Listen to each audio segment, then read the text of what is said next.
Hello guys अब हम लोग देखते हैं एक्सरसाइज 12.3 का क्वेश्चन नंबर 13। तो क्वेश्चन नंबर 13 क्या है? In figure a square O A B C is inscribed in a quadrant O P B Q. ठीक है। इफ ओ ए बराबर 20 centimetre find the area of shaded region use pi equal to 3.14। ठीक है। तो एक quadrant है ओ P B Q, ये एक क्वाड्रेंट है और उसके अंदर एक स्क्वायर है। ठीक। और हम लोगों को गिवन है ओ ए की वैल्यू जो है 20 सेंटीमीटर, मतलब स्क्वायर की जो साइड है वो 20 सेंटीमीटर है। Find the area of shaded reason, ये जो शेडेड पोर्शन है इसका एरिया हम लोगों को निकालना है। ठीक है।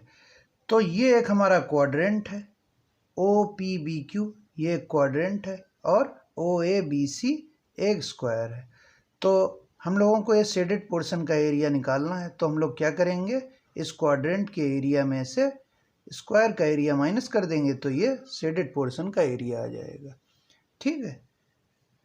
अब हम लोगों का जो स्क्वायर है उसकी साइड हम लोगों को मालूम है, ओ ए की वैल्यू 20 सेंटीमीटर, तो बाकी साइड्स भी 20 सेंटीमीटर होंगी। लेकिन हम लोगों को इसकी रेडियस नहीं मालूम, क्वाड्रेंट की रेडियस नहीं मालूम। तो हमारा क्वाड्रेंट का एरिया क्या होता है? एरिया ऑफ क्वाड्रेंट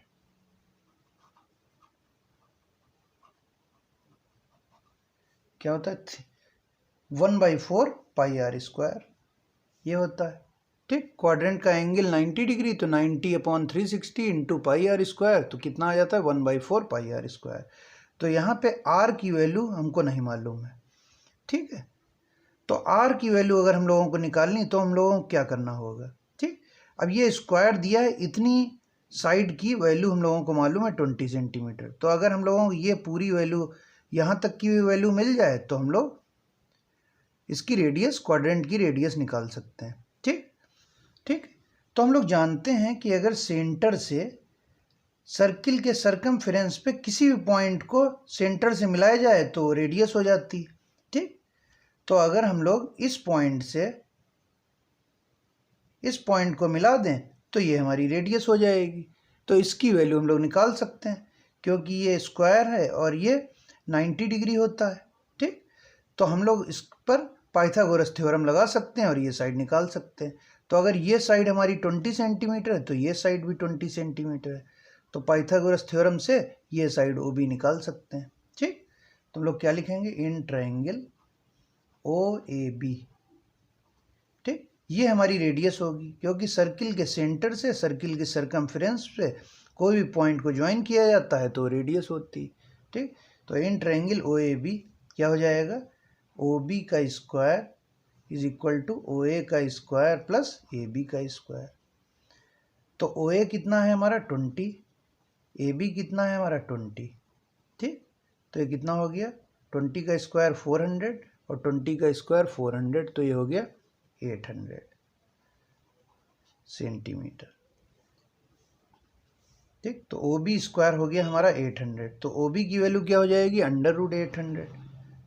तो √800 को हम लोग सॉल्व करेंगे तो इसको क्या लिख सकते हैं? 400 इंटू 2। 400 का अंडर रूट होता है 20 और 2 अंडर रूट के अंदर ही रहेगा, तो 20√2 सेंटीमीटर। तो जो हमारी ओ बी साइड है उसकी वैल्यू क्या आ गई? 20√2 सेंटीमीटर। ठीक। तो अब हम लोगों को इसकी रेडियस मिल गई क्वाड्रेंट की। अब इस फॉर्मूले में आर की वैल्यू रख देंगे। ठीक। और स्क्वायर का एरिया साइड स्क्वायर से निकाल लेंगे और दोनों को सब्ट्रैक्ट कर देंगे। ठीक है। तो हम लोग क्या निकालेंगे now? Area of quadrant, area of quadrant क्या हो जाएगा? 1/4 पाई की वैल्यू हमारी कितनी? 3.14 हम लोगों को रखनी है। आर स्क्वायर, आर की वैल्यू 20√2 का स्क्वायर। ठीक। तो इसको सॉल्व कर लेते हैं। तो 1/4 इंटू 3.14, 20√2 हमारा कितना है? 800। 20√2 का स्क्वायर करेंगे तो 800 आ जाएगा, 800। ठीक। तो 4 से इस 800 को कैंसिल कर लेते हैं, तो 4 2 जा 8 और ये 200, तो 3.14 इंटू 200। अब यहाँ पे पॉइंट लगा है, पॉइंट के बाद 2 डिजिट हैं और यहाँ 0 है, तो इन 2 जीरो से ये पॉइंट हट जाएगा, तो कितना बचेगा हमारा 314 इंटू 2। ठीक, तो 314 इंटू 2 कितना हो जाता है हमारा 628 सेंटीमीटर स्क्वायर। तो ये एरिया ऑफ क्वाड्रेंट आ गया। ठीक, तो 628 हमारा एरिया ऑफ क्वाड्रेंट आ गया। अब एरिया ऑफ स्क्वायर निकाल लेते हैं। Area of square, area of square क्या होता है, साइड स्क्वायर। साइड हम लोगों को दी है 20, तो 20 का स्क्वायर, तो 20 का स्क्वायर होता है हमारा 400 सेंटीमीटर स्क्वायर। ये एरिया ऑफ स्क्वायर आ गया।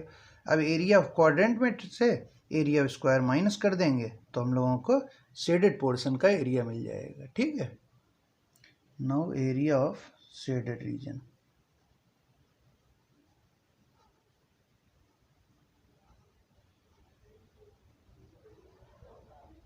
क्या हो जाएगा, एरिया ऑफ क्वाड्रेंट,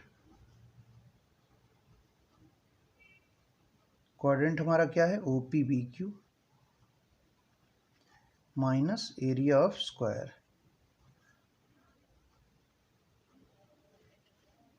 OABC। ठीक, तो क्वाड्रेंट का एरिया हमारा कितना आया है 628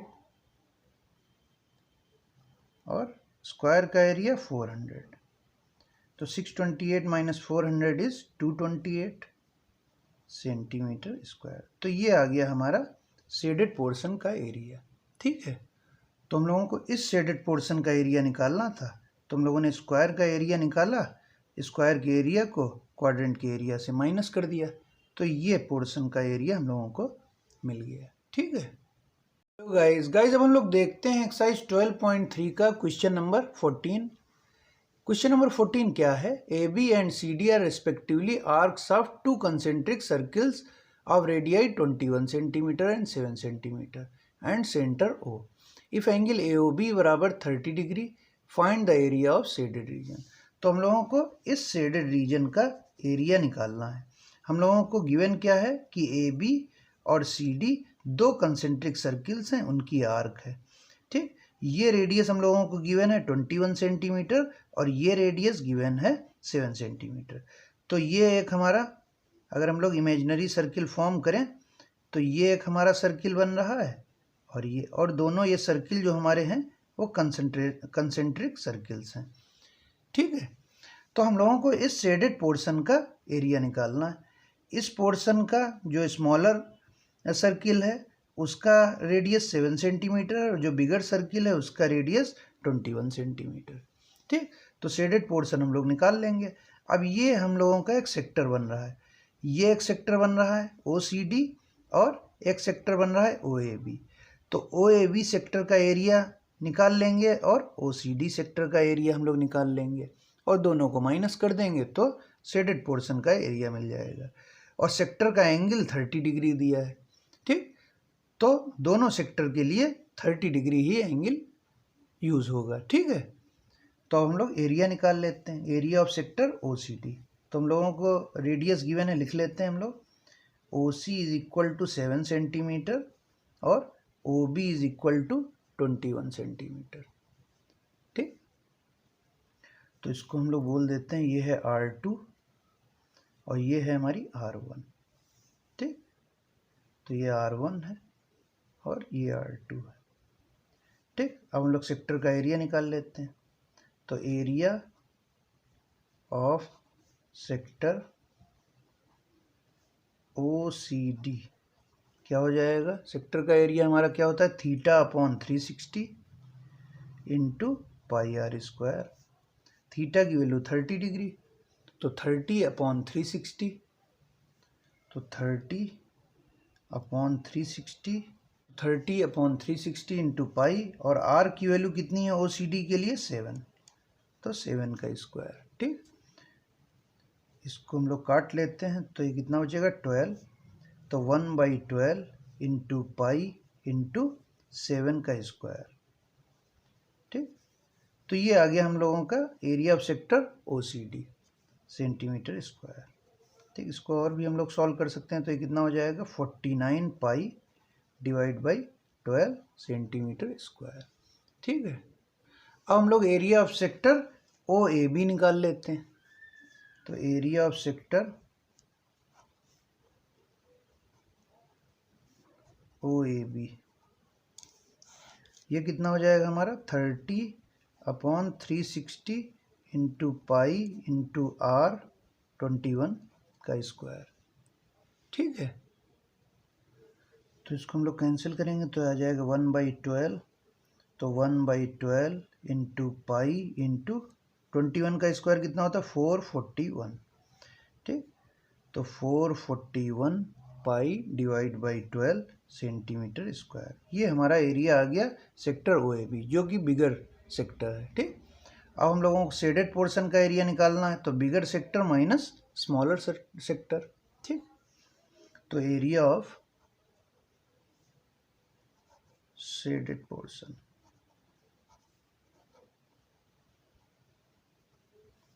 क्या हो जाएगा, area of sector OAB, area of sector OAB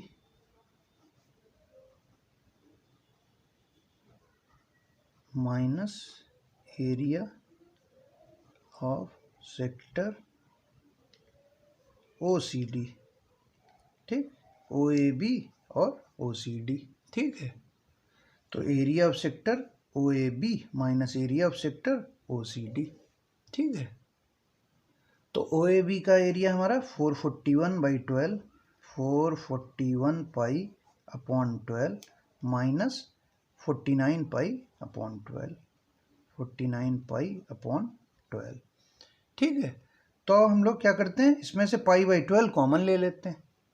तो पाई/12 इसमें से कॉमन ले लिया तो कितना बचेगा 441 माइनस 49। ठीक है, तो 441 माइनस 49 कितना होता है पाई/12 इंटू 392। अब पाई की वैल्यू हम लोग रख देते हैं यहाँ 22/7। तो पाई की वैल्यू 22/7 इंटू 392 डिवाइड बाई 12। ठीक, तो इसमें जो कैंसिल होगा उसको काट लेते हैं। तो 7 5 जा 35, 7 6 जा 42, 12 और 22 को 2 6 जा 12, 2 11 जा 22 और 6 से फिर से काट लेते हैं इसको। 2 3 जा 6 और 2 2 जा 4, 2 8 जा 16। तो ये कितना आ गया हमारा 11 इंटू 28 डिवाइड बाई 3। और 11 इंटू 28 कितना होता है 308 डिवाइड बाई 3 सेंटीमीटर स्क्वायर। तो ये आ गया हमारा एरिया ऑफ शेडेड रीजन। ठीक है, तो यही हम लोगों को निकालना था क्वेश्चन में।